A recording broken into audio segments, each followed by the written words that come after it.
तो ये है वो पंचामृत, वो जूस जिसे कि आपको रोज़ लेना चाहिए। आपकी हेल्थ में बहुत ही फ़ायदा करेगा ये, और जितनी भी बीमारियां बताई गई हैं उसमें ये बहुत ज़्यादा बेनिफिट देगा ये जूस। इसे आप डेली यूज़ कर सकते हैं। मेरे घर में ये डेली यूज़ होता है। तो चलिए देखते हैं इसमें कौन कौन से इंग्रेडिएंट हैं। तो ये सारे इंग्रेडिएंट मैं यूज़ करता हूँ। यहाँ पे आप देख रहे हैं, यहाँ पे मेरे पास ये भूमि आंवला है, लेकिन ये ग्रीन कलर का है। एक रेड कलर का भूमि आंवला होता है, वो सबसे ज़्यादा इफ़ेक्टिव होता है। तो शुरुआत करते हैं हम इंग्रेडिएंट को देखने से कि कौन कौन सी चीज़ें कितनी मात्रा में हमें लेनी चाहिए, ये समझना बहुत ही ज़रूरी है। तो शुरुआत कर रहे हैं हम लौकी से। लौकी आपको लेनी है अच्छी क्वालिटी की। लौकी तीखी नहीं होनी चाहिए, कड़वी नहीं होनी चाहिए, इस बात का आपको ध्यान देना है। लौकी का use BP, cholesterol, fatty liver, skin की प्रॉब्लम और हार्ट डिजीज़ में किया जाता है। इसके जूस को पिया जाता है। तो अगर आपको हार्ट से रिलेटेड कोई प्रॉब्लम है तो सिर्फ लौकी का जूस आप पी सकते हैं। और यहाँ पे दूसरा जो इंग्रेडिएंट है वो है करेला, और करेला माना जाता है डायबिटीज़ के लिए बहुत ही अच्छा होता है। साथ ही मैं आपको ये बता दूं कि ये लीवर प्रॉब्लम के लिए भी अच्छा होता है। अर्थराइटिस में इसका प्रयोग किया जाता है। स्टमक की प्रॉब्लम के लिए भी ये बहुत ही अच्छा होता है। बहुत से लोग बहुत ज़्यादा क्वांटिटी में इसका यूज़ करते हैं, लेकिन इसकी क्वांटिटी बहुत ज़्यादा नहीं लेनी चाहिए। कितनी क्वांटिटी होनी चाहिए हम देखेंगे इसे कुछ देर बाद। और यहाँ पे तीसरा इंग्रेडिएंट हमारे पास है एलोवेरा, जिसे धृत कुमारी कहते हैं। ये स्किन प्रॉब्लम के लिए बहुत ही अच्छा होता है। साथ में डायबिटीज़ प्रॉब्लम में भी इसका बहुत ज़्यादा यूज़ होता है। हेयर फॉल की प्रॉब्लम हो या ब्लड इम्प्योरिटी हो, उसमें भी इसका प्रयोग बहुत ज़्यादा किया जाता है। साथ ही मैं आपको बता दूं कि सेक्स रिलेटेड जो प्रॉब्लम होते हैं मेल फीमेल, उसमें भी इसका बहुत ही ज़्यादा यूज़ किया जाता है। बहुत ही अच्छी औषधि ये होती है। और यहाँ पे चौथी जो औषधि हमारे पास है ये है गिलोय। गिलोय के बारे में इस समय आप जानते ही होंगे। इससे पहले मैंने गिलोय के बारे में एक अलग से वीडियो बना रखा है, आप उसे भी देख सकते हैं। ये आपको जॉइंट पेन, डायबिटीज़, प्लेटलेट्स बढ़ाने में काफ़ी मदद करती है। इम्यून सिस्टम को बूस्ट करने में मदद करती है। साथ ही में मैं बता दूं कि चिकनगुनिया या आपको डेंगू की प्रॉब्लम हो, उस समय शरीर बहुत ही वीक हो जाता है, प्लेटलेट्स की कमी हो जाती है, तो ये उसमें बहुत ही ज़्यादा बेनिफिट करता है। इसका सेवन आप रोज़ कर सकते हैं। इन सभी जो औषधियाँ हैं, जो इंग्रेडिएंट हैं, उसका प्रयोग आप रोज़ कर सकते हैं। और यहाँ पे पांचवा इंग्रेडिएंट हमारे पास भूमि आंवला। भूमि आंवला लीवर से संबंधित बीमारियों के लिए यूज़ किया जाता है। लेकिन मैं आपको बता दूं कि ये जो भूमि आंवला है ये हरे कलर का है। एक भूमि आंवला और आता है जो लाल कलर का होता है, और आप इसके पत्तों के पीछे इस तरीके से देखेंगे तो छोटे छोटे से आंवले जैसे आपको दिखाई देंगे। ये इसकी पहचान होती है। तो जो लाल कलर के भूमि आंवला होते हैं वो ज़्यादा बेनिफिट करते हैं।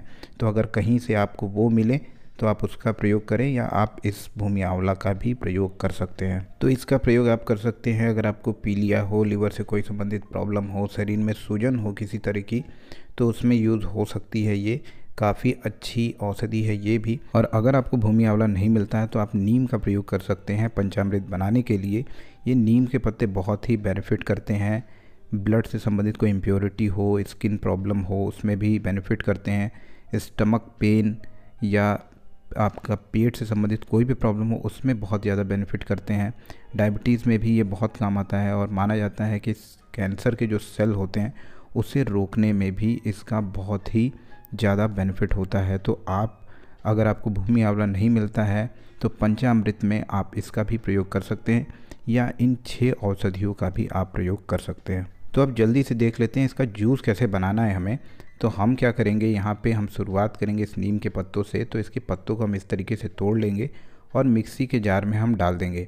आप चाहें तो इसे सिलबट्टे पर भी पीस सकते हैं, उससे भी आप बना सकते हैं। तो यहाँ पे मैंने इसे डायरेक्ट मिक्सी के जार में डाल दिया है। यहाँ पे हमारे पास भूमि आंवला है, इसे इस तरीके से आप तोड़ लीजिए।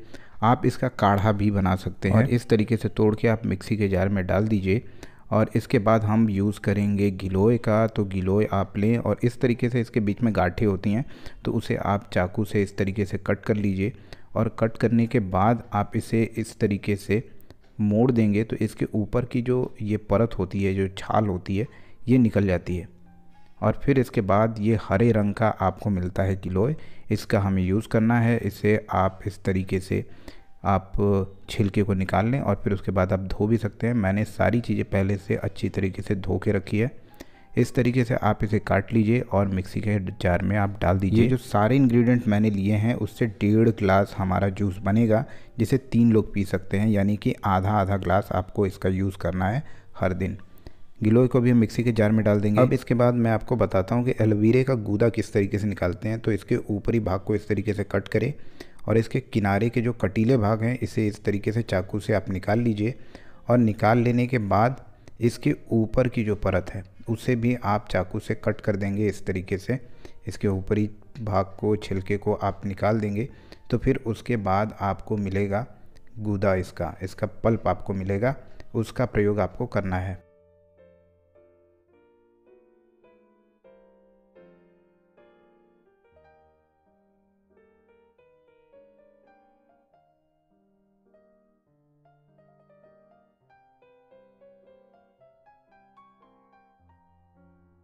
तो अब यहाँ पे हम एक लेंगे स्पून और स्पून को इस तरीके से खुरचते हुए एलोवेरा का गूदा हम इस तरीके से निकाल लेंगे।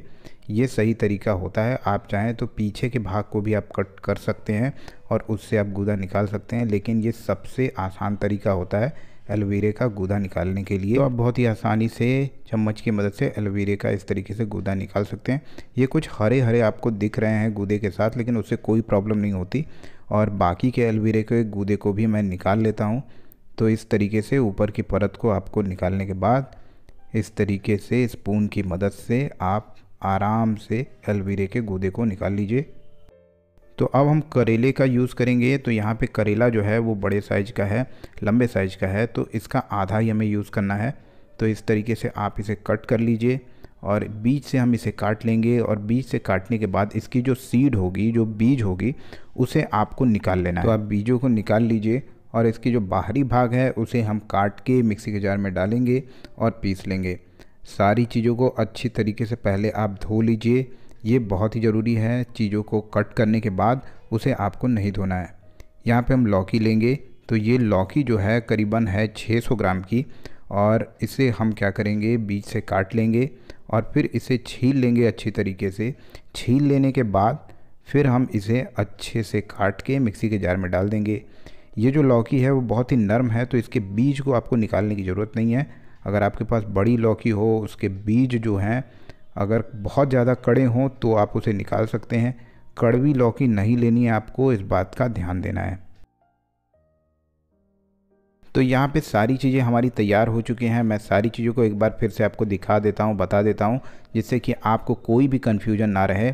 सारी चीज़ों को अच्छे से धो के काट लेने के बाद यहाँ पे मैंने भूमि आंवला, थोड़ा सा यहाँ पे नीम के पत्ते, साथ ही यहाँ पे गिलोय के कुछ टुकड़े, और यहाँ पे मैंने लौकी के इस तरीके से टुकड़ों को इसमें मिक्सी के जार में मैंने डाल दिया है।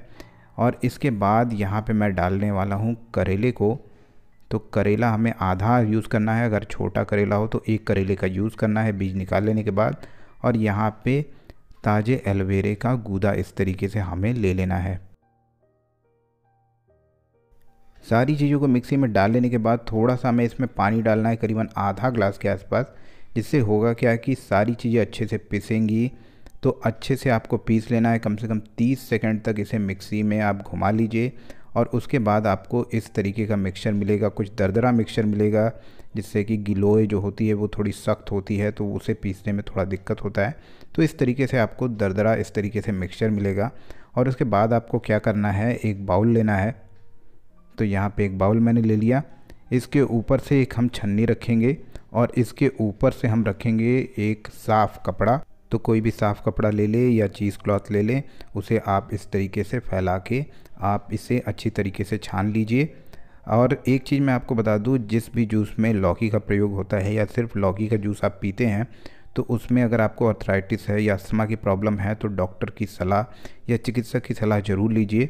और साथ ही मैं बता दूं कि बाकी लोग अगर सर्दियों के टाइम में आप लौकी का यूज़ करते हैं किसी भी जूस में या सिर्फ ऐसे ही, तो आप शहद या काली मिर्च के साथ लौकी का जूस करें, आपको कोई भी प्रॉब्लम नहीं होगी, क्योंकि इसकी तासीर जो है बहुत ठंडी होती है, तो सर्दियों में आपको प्रॉब्लम हो सकती है।